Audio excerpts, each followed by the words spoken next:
Nako, hindi na ito bago. Yung sinasabi natong si ASEC, Claire Castro, na baka daw may bahid ng korupsyon itong bumagsak na tulay na ito. Talaga pong meron. Kung ito'y natapos na ng panahon ng Aquino administration, siguro ay mas matibay, mas maganda ang kinalabasan.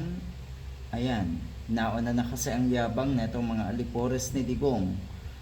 Alam nyo, meron tayong nabasa ha, out of 119 na mga proyekto na itong si Digong under Build program, 12 lang pala ang natapos.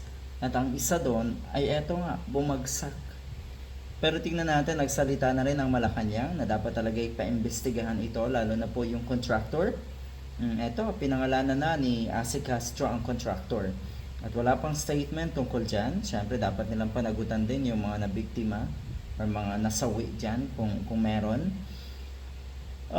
Nagsimula noong November 2014, natapos noong February 1, 2025. At totoo, ako'y naniniwala na may bahid talaga ito ng korupsyon.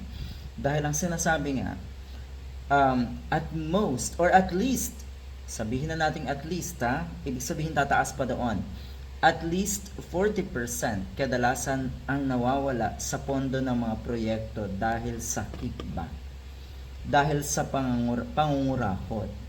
Kung ito'y nangyari, kung ito'y nabuo sa panahon ni Pinoy, sigurado hindi papayag ang dating Pangulong Pinoy na makurakot, na magkaroon ng kickback yung kung sino man na naandyan, kung sino man yung mga politiko dyan.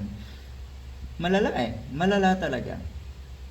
Ito, napakadaling isipin ng mga kababayan natin na nagkaroon ng ganitong kalalang korupsyon dahil nga natag na as most corrupt yung dating administrasyon ni Digong.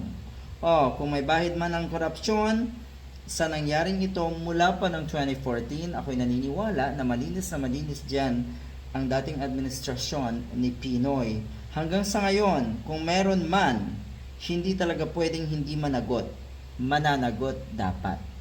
Yung mga ganitong klaseng politiko, yung mga ganitong klaseng nasa gobyerno, naku po, ay dapat talaga'y panagutin.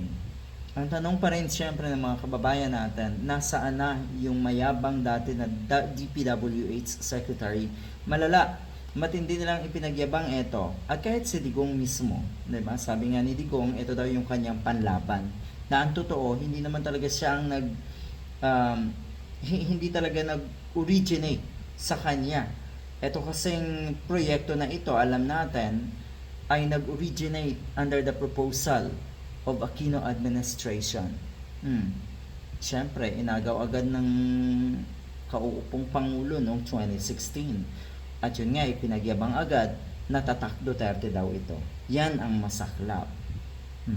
Kasi kung tutuusin sa timeline, ang buong construction ay nangyari sa panahon ni Digong.